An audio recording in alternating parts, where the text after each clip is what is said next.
Hello everyone, welcome to my channel. Please subscribe and keep watching more details.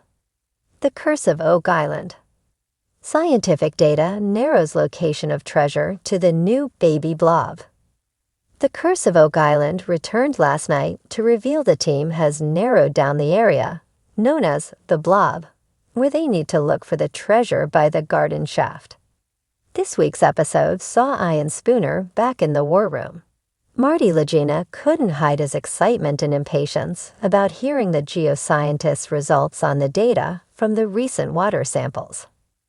The geoscientist almost always has good news for the team, and Marty left him in no doubt that the pressure was on for him to deliver again. Ian had a selection of graphs, all indicating that he had narrowed down the area of the blob. This means the team now has a much smaller area to look in for the large concentration of gold that is thought to be buried near the garden shaft. Marty christened this new area the Baby Blob. The Baby Blob is a much more manageable area of only 20 feet by 20 feet and is buried between 80 and 120 feet underground. It lies just outside of the garden shaft. However, Ian had more intriguing news. He and his colleague uncovered the signatures of other metals besides gold in the baby blob. These metals included copper, zinc, and tin, and the presence of these three metals also suggests the presence of brass and bronze.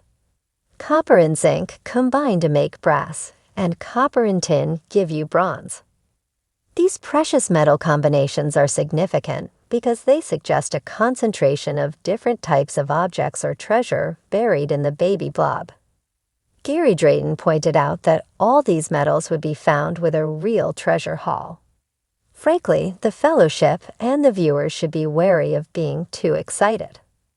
Over the last few years, the team has already drilled plenty of times into the blob area and has even drilled 6 times into the baby blob, each time finding nothing of real value.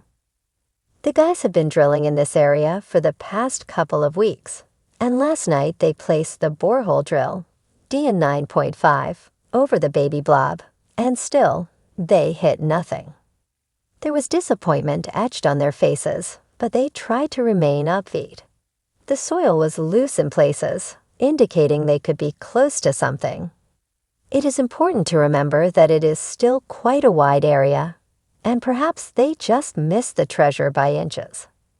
In other news, the Dumas Mining Company has now excavated and rehabilitated 44 feet of the garden shaft. Rick Lagina and Scott Barlow even got to don some hard hats and go check it out.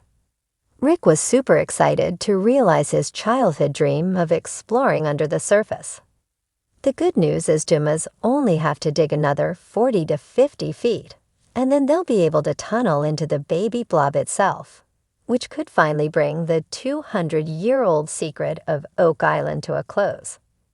Meanwhile, on Lot 26, Gary and Jack Begley were dancing for joy after they uncovered what appears to be a brooch.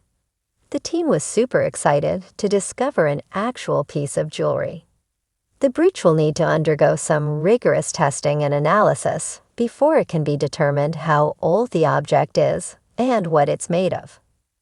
The guys were able to examine it using a CT scanner, but they will need an XRF analysis to learn more. In one final area of note, the team brought in historian Terry DeVoe to examine the mysterious ancient well on Lot 26. Regular viewers will remember Terry as the guy who dated the stone roadway by the swamp to 500 years old and suggested it had been built by the Portuguese.